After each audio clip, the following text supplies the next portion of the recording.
Let's carry on with another lecture where we'll be sending some batch emails to multiple email addresses which we are going to get from the people.xlsx file. This Excel file looks like this. Again, just to refresh your memory, we have an email column with email addresses. So we are thinking about some sort of Excel file object in Python, and how do we create that? We can create that through the pandas library. It's a library for data analysis, and its main object type is a pandas data frame. Before we talk about the data frame, let's first install pandas.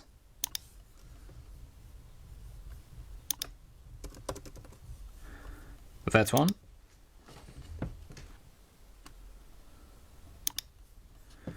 It should take a while to install, so I see these messages here, is still installing, and it's now installed successfully in my computer.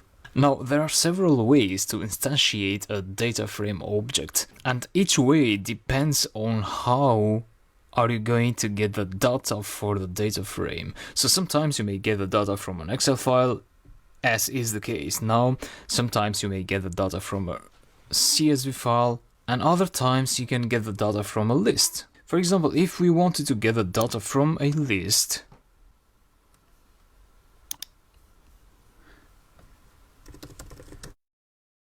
what we would do to initialize a data frame, to create a data frame object instance, would be this. Let's say df variable pandas.dataframe. So that is the class, the data frame class, the famous data frame class. And then you pass some data there, let's say 1 to A maybe. And then we have a data frame object instance. So it's a sort of a table. You see the data that I just passed to 1, 2, and A. If you wanted more columns, you would pass a list of lists. So one list in there as an item of the bigger list, and then you could add some more lists such as 3, 4, B, and let's add another one, 5, 6, C, and df in this case would be this table. So that is one way to create data frames. Another way is to use the read Excel method of pandas, and that will return a data frame object instance.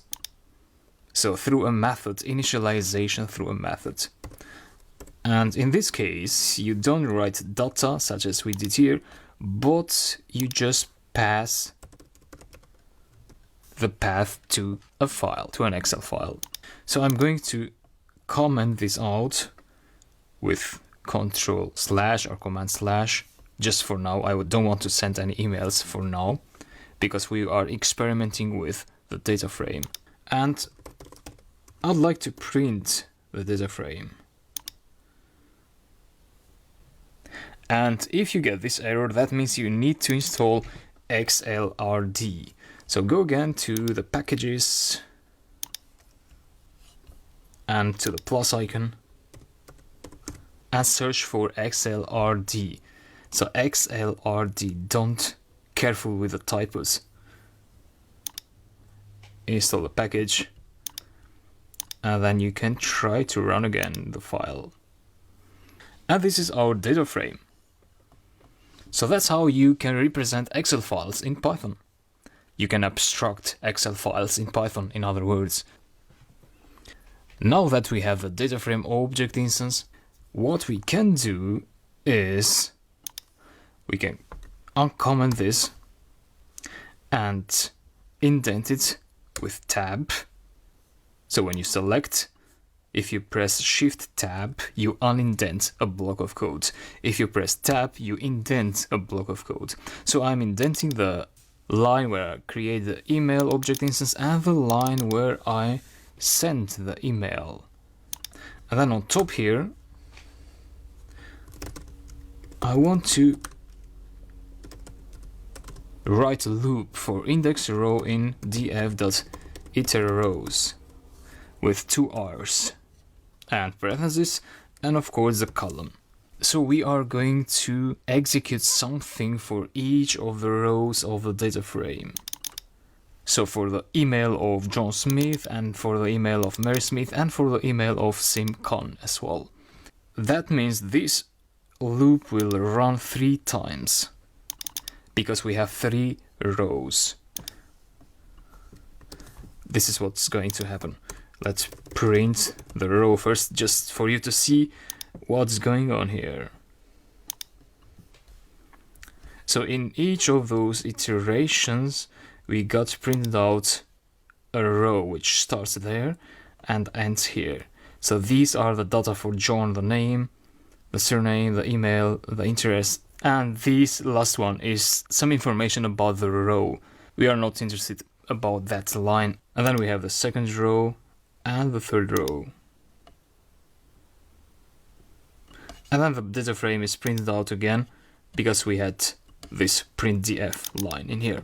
Now, if you do here row email, what we're going to get is the emails only.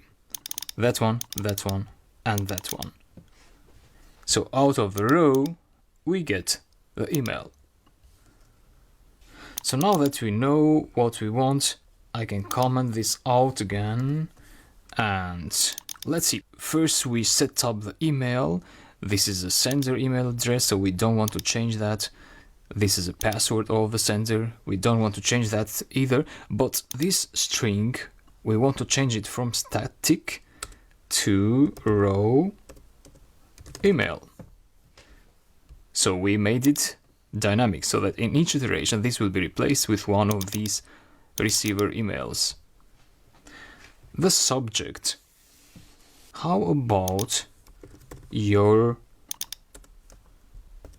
placeholder which is going to be row interest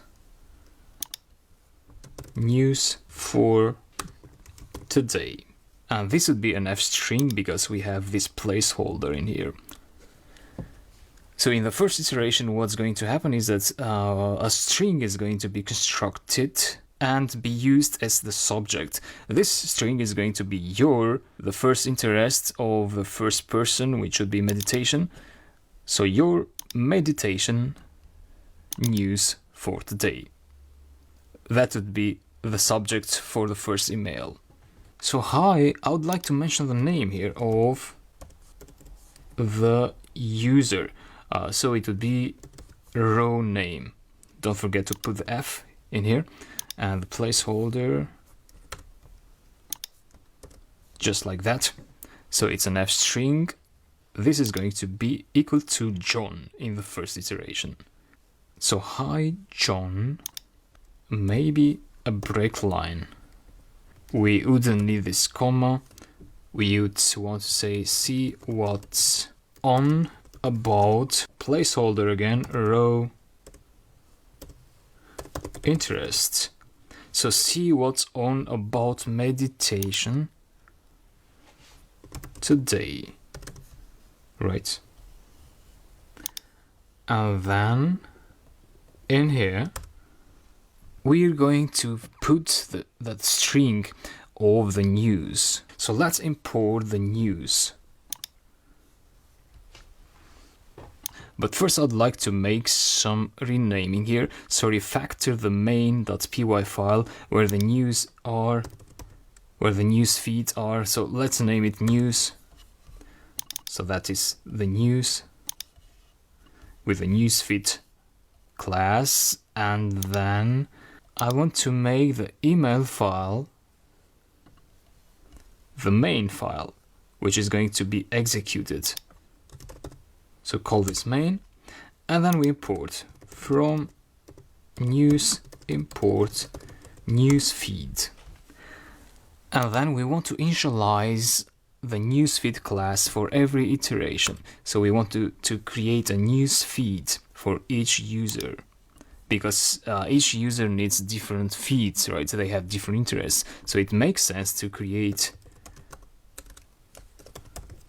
a newsfeed for each user. And the interest would be row interest. So that would be replaced to meditation in the first iteration. In the second it would be NASA and so on. Then we have from date.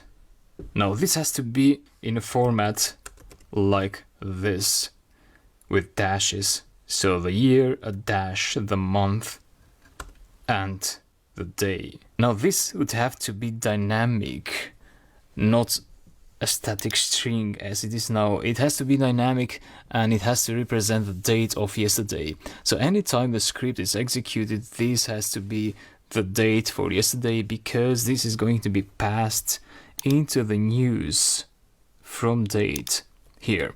And this self.fromDate goes in here, so to construct that URL to make a request to the API so that the API gives us the news from yesterday. So we have to make this dynamic, but let's make it later in the next video dynamic. For now, let's leave it a static string. To date 2020 11 15. So let's suppose this is the date of today. This will also be dynamic, which we are going to implement later in the next video. And that's it about initializing the newsfeed class. I'm going to remove the attachments. It's not relevant for this app. And lastly, let's now include here a placeholder where we put the newsfeed.get, and that's it. So the get method is going to give us the email body for the news. So I guess we are ready to try out this string. Let me delete that print function and run the code.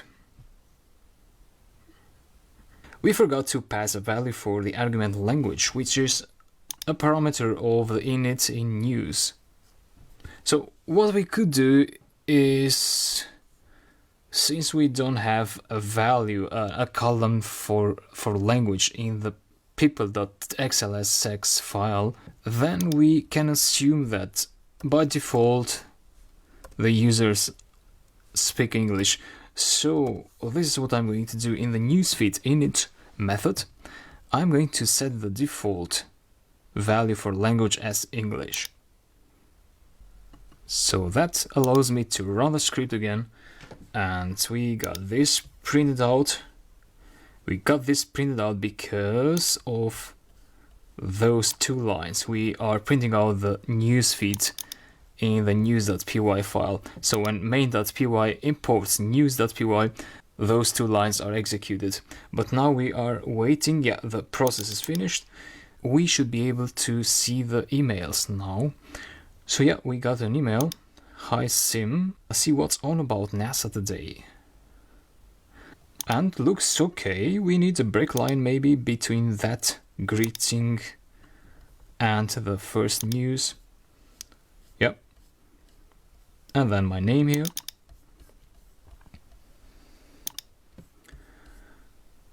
And the other email is here in the other email account. Yeah, it's working. It's not formatted nicely in such disposable email services, so keep that in mind. But it's working fine.